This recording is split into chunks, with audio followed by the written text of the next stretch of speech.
Mainit na balita, isang paraan ng hazing. Yan ang lumabas sa investigasyon ng PNP-CIDG sa team building activity sa Dipakulaw, Aurora na ikinamatay ng Ateneo student athletes na sina Rene Baterbonia at Divine Adili. Natukoy raw na mayroong anilay deliberate intent para pahirapan ang mga atleta.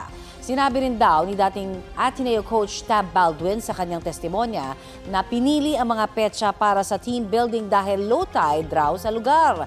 Ngunit sinakto raw ni Baldwin na gawin ang water-based activity noong hapon ng June 8 kung kailan high tide naman. Sa isa pang testimonya ng isa pang bahagi ng coaching staff, sinabing hindi basketball specific ang aktibidad, kundi isang paraan para matukoy ang mental toughness ng mga manlalaro. 11 miyembro ng coaching staff ng Ateneo men's basketball team ang inirekomenda ng CIDG na isailalim sa preliminary investigation ng DOJ. May ulat on the spot si Mariz Umali. Mariz?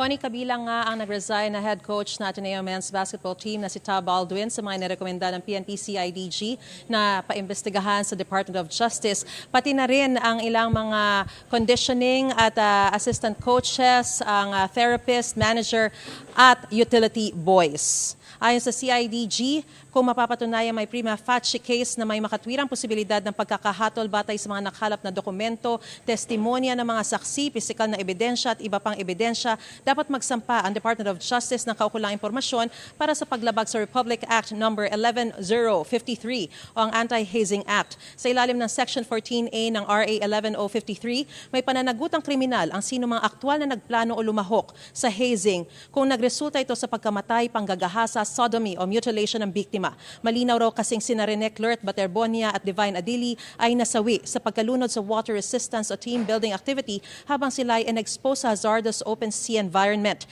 Itinuloy pa rin ang aktibidad kahit nagpahayag na rin daw ang 5 sa mga manlalaro na hindi sila marunong lumangoy. Sa testimonya ni Baldwin, sinabi niya ang training ay dinisenyo para sukatin ang kanilang limits. Lumalabas din sa investigasyon na layo ng training na pumili ng 17 miyembrong bubuo sa UAAP team ng Ateneo mula sa 20 manlalarong naroroon sa training, kaya may 3 raw na matatanggal. Bagamat hindi sila sinaktan, yung akto ng paglalagay sa kanila sa marahas na kondisyon ay sapat na raw para patunayang lumabag ang coaching staff sa Anti-Hazing Act. Tinanong din daw si Baldwin kung may mga dati ng insidente na muntikang pagkalunod at sabi niya wala. Taliwa sa testimonya ng 2 sa mga inimbitahang manlalaro na may muntikan ng malunod at si Baldwin pa raw ang sumagip. Kaya malinaw na may itinatago si Baldwin. Sa susunod na linggo ay nakatakdang dumating ang magulang ni Baterbonia sa CIDG para makausap at maabisuhan sa rekomendasyon ng CIDG. At yan ang pinakasariwang balita. Balik sa iyo, Connie. Maraming salamat, Mariz Umali.